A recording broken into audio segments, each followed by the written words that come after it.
For years, the public saw exactly what Dee Dee Blanchard wanted them to see: a fiercely devoted mother and her tragically ill daughter. Their story began to gather massive momentum after Hurricane Katrina hit in 2005. When the floodwaters destroyed their Louisiana home, a wave of national sympathy carried them all the way to Missouri. Charities stepped in, building them a custom-painted pink house and raising thousands of dollars to support the family. When police entered that house in June of 2015, they found Dee Dee brutally murdered in her bed. Gypsy was missing. The most shocking details surfaced almost immediately. Gypsy didn't have leukemia or muscular dystrophy or epilepsy. She was completely healthy. People wanted to believe in the resilient, heroic mother taking care of a dying child.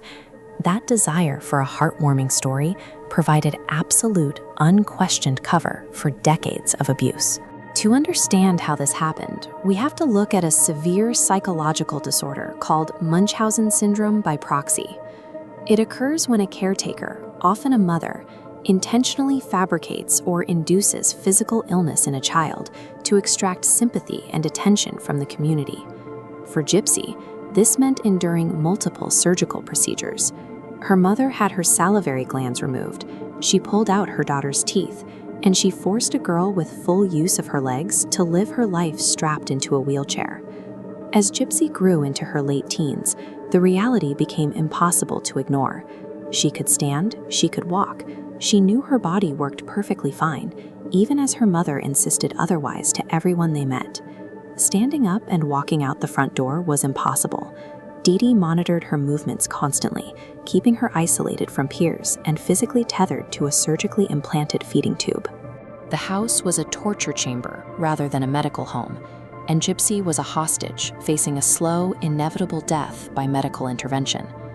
There was exactly one place Dee Dee couldn't follow her daughter. Late at night, when her mother was finally asleep, Gypsy would open a laptop and quietly log onto the internet. This hidden connection allowed her to experience a small sliver of normal life. She created a secret digital identity, eventually setting up a profile on a Christian dating website. That profile connected her with a man in Wisconsin named Nick Godejohn. They spent hours chatting online. For the first time in her life, Gypsy had a private line of communication to the outside world, a tiny, invisible fracture in the walls her mother had built around her. Over months of encrypted messaging, their online romance morphed into a desperate conspiracy. Gypsy confessed the shocking reality of her abuse, and together they typed out a plan for her survival. The logistics were exact. Nick would buy a bus ticket across state lines, travel to Missouri, sneak into the house, and wait in the dark until Dee Dee was fully asleep. When the time came, Gypsy locked herself inside the bathroom, covering her ears, while Nick walked into the bedroom and stabbed her mother to death. With Dee Dee dead, the two fled Missouri together. Gypsy walked out of the house on her own 2 feet, believing the nightmare was finally over. They had successfully destroyed the physical prison, but their method of escape required crossing a brutal, unforgivable moral threshold.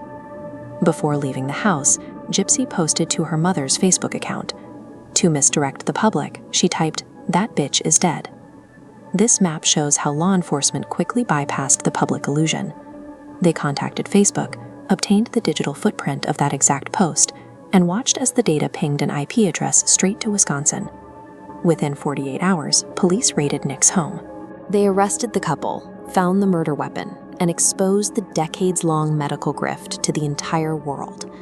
The exact same digital tools Gypsy mastered to engineer her escape had created an inescapable trail of evidence.